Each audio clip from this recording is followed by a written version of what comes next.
There are a lot of myths around mind mapping, and the more and more people I train in mind mapping, the more I realize that how important it is to have that proper mindset and remove all those biases or all those myths before we start our journey in mind mapping. So while I say that there are hundreds of myths around mind mapping, but let me focus on three top myths. And time and again, these three things comes to me from a lot of linear learners, a lot of people who have been using linear thinking all their life, and now suddenly when somebody comes and tells them that yes, this is a new way of thinking, or I wouldn't say a new way, but this is another way of thinking, and the moment you use this and if you practice this, your thinking, your productivity, your creativity is going to change, it's going to transform. And they are like, really? So some of the top three myths that I'll be talking about today are: number one, mind mapping is only for creative people. Now this is the top myth.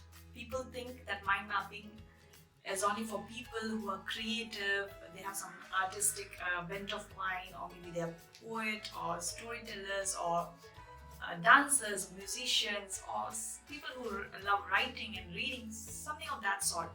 But the fact is that mind mapping is both for the logical thinkers and the creative thinking, because mind mapping helps you promote whole brain thinking, which means it activates both the right and the left brain.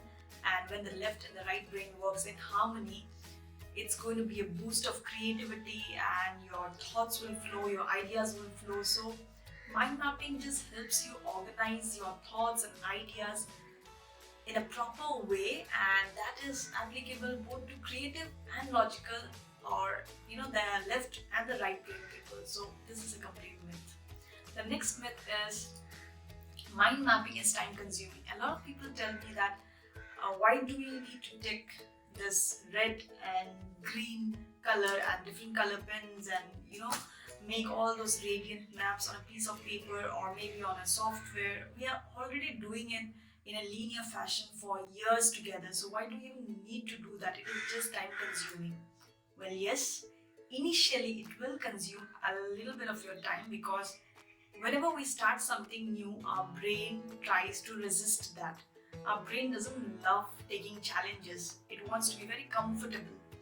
And only because of that reason, you might initially feel that it's very time consuming and it's not helping you. But once you start using it, even let's say for 7 days or 10 days, continuously without a break, even if you spend 15 minutes per day making one mind map, you will see that after 7 or 10 days, even if I tell you, you will not leave it aside, because you have already experienced its benefit and it's not at all time consuming, rather it will save your time.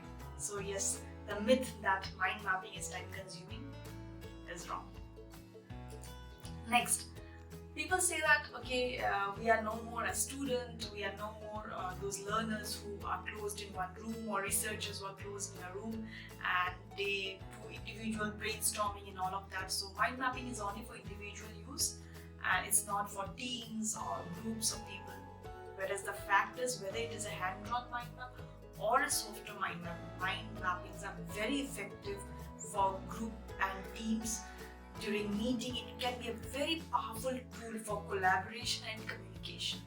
So yes, these were the top 3 myths that I have addressed today, and I hope and wish that you will put one step forward towards learning mind mapping with more curiosity and interest, because this is a tool that can change your life, or rather I would say it's not just a tool, but it's a philosophy that can actually change the way you think, save you a lot of time, activate whole brain thinking for you, and boost your creativity and accelerate your productivity.